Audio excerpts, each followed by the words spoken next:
కీర్తనల గ్రంథం 91వ అధ్యాయము 14వ వచనం. అతడు నన్ను ప్రేమించుచున్నాడు గనుక నేను అతన్ని తప్పించేదను. దేవునిని ప్రేమించటం యేసుక్రీస్తుని నమ్ముకున్న వారు తెలుసుకోవలసిన సత్యం ఇది. దేవుడు మనల్ని ఎప్పుడు ప్రేమిస్తాడండి. ఈ సృష్టిలో మన జీవితం దేవుడు ప్రేమించాడని చెప్పడానికి ఇది ఒక నిదర్శనం. ఈ అద్భుతమైన సృష్టి, ఈ అద్భుతమైన జీవితం దేవుడు మనకు ప్రేమతో ఇచ్చింది. ఈ భూమి మీద మనం జీవించగలుగుతున్నామంటే దేవుని ప్రేమ మన మీద ఎంతో హెచ్చుగా ఉంది.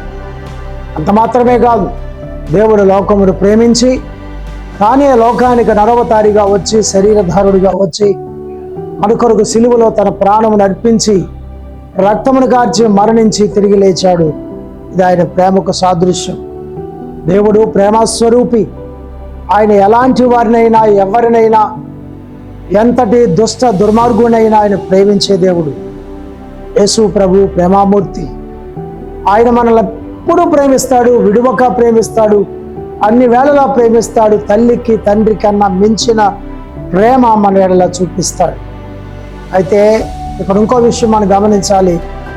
దేవుడు మనల్ని ప్రేమిస్తున్న సంగతి మనము గ్రహించినప్పుడే మనం ఆయన ప్రేమించగలం. దేవునిని ప్రేమించే మనసు మనకి అవసరమై ఉంది. మనం ఎప్పుడైతే దేవుణ్ణి ప్రేమిస్తామో లోకములో పాపాన్ని ప్రేమించలేము, దుష్టత్వాన్ని ప్రేమించలేము, దుర్మార్గతను ప్రేమించలేము. దేవుణ్ణి ప్రేమించే వ్యక్తితో దేవుడు ఎప్పుడు ఉంటాడు. ప్రేమ కలిగి ఉండే వ్యక్తిలో దేవుడు ఎప్పుడు నివాసం చేస్తాడు. ప్రేమ కలిగి ఉండే వ్యక్తితో దేవుడు ఎప్పుడు సహవాసం చేస్తాడు. ఈ వాక్యం వింటున్న ప్రియ సోదరుడా, ఈ లోకంలో అనేక మంది రకరకాల ప్రేమ కలిగి ఉన్నారు.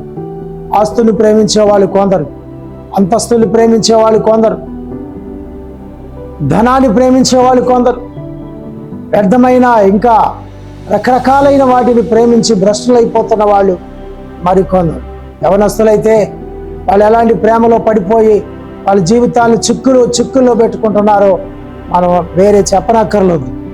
అయితే దేవుణ్ణి ప్రేమించిన వ్యక్తికి దేవుడు పవిత్రమైన హృదయాన్ని ఇస్తాడు. మీరు దేవుణ్ణి ప్రేమించే వారిగా ఉంటే దేవుడు మీకు పవిత్రమైన హృదయాన్ని ఇస్తాడు, యథార్థమైన జీవితాన్ని ఇస్తాడు, నమ్మకమైన మనసు ఇస్తాడు. దేవుణ్ణి ప్రేమించే వారిని దేవుడు విడిపిస్తాడు, రక్షిస్తాడు, దీవిస్తాడు. మీరు దేవుణ్ణి ప్రేమిస్తున్నారని చెప్పడానికి కొన్ని ఉదాహరణలు ఏంటో తెలుసండి. మానక వాక్యాన్ని చదువుతారు, ఎప్పుడు మోకరించి ప్రార్థన చేసుకుంటారు, ఆలయానికి వెళ్ళి దేవుణ్ణి ఆరాధించగలుగుతారు. మీరు ప్రేమించేవారైతే ఇది మీ జీవితంలో ఎప్పుడూ జరుగుతూ ఉంటుంది. అలా దేవుణ్ణి వారిని ఆయన కీడు వచ్చినప్పుడు, శోధన వచ్చినప్పుడు, ఇరుకులు వచ్చినప్పుడు, ఇబ్బందులు వచ్చినప్పుడు ఆయన మనల్ని తప్పిస్తాడు. కరువులో నుండి మన ప్రాణములను కాపాడుతాడు. ఆయన ప్రేమించేవారిగా, ఆయన నామమును ఎరిగిన వారిగా మనం ఉండాలి. ప్రేమించటం ఒక ఎత్తు, ఆయన నామాన్ని ఎరిగి ఉండటం ఒక ఎత్తు. చాలామందికి దేవుడు సరిగా తెలియదండి, తెలియక త్వరపడుతున్నారు. యేసుక్రీస్తు నామము ఘనమైన నామమని, గొప్ప నామమని, భూమి ఆకాశముల కంటే ఉన్నతమైన నామమని, ఆయన నామమందే రక్షణ ఉందని వ్యక్తిగతంగా ఎవరు గుర్తిస్తారో, ఎవరు ఎరిగి ఆయన్ని సేవించి ఆరాధిస్తారో అలాంటి వారిని ఆయన ఘనపరిచే దేవుడై ఉన్నాడు. అంత మాత్రమే కాదు, ఆయనకు మొర్ర పెట్టగా దేవుడిని ఎరిగిన వాడు, దేవుడు ప్రేమించేవాడు ఎప్పుడు ప్రార్థనా జీవితాన్ని కలిగి ఉంటాడు. ఒక విషయం ఎప్పుడు మర్చిపోకండి, మన ప్రార్థనా జీవితం ఎంతో, మనము దేవుణ్ణి ఎంత ప్రేమిస్తున్నామో దాన్ని బట్టి మనం లెక్కలు కట్టి చెప్పవచ్చు. మీ ప్రార్థనా జీవితం ఎంతో మీరు చెప్పగలరా? మీరు సరైన ప్రార్థన జీవితాన్ని కలిగి ఉన్నారా? దేవుని సన్నిధిలో గడిపే సమయాన్ని దేవునికి ఇస్తున్నారా?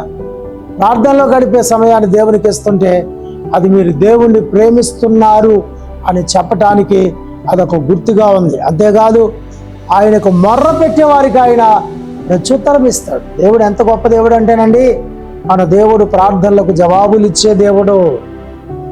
మన ప్రార్థనలకు దేవుడు జవాబులు ఇచ్చే దేవుడు, ప్రతిఫలం ఇచ్చే దేవుడు.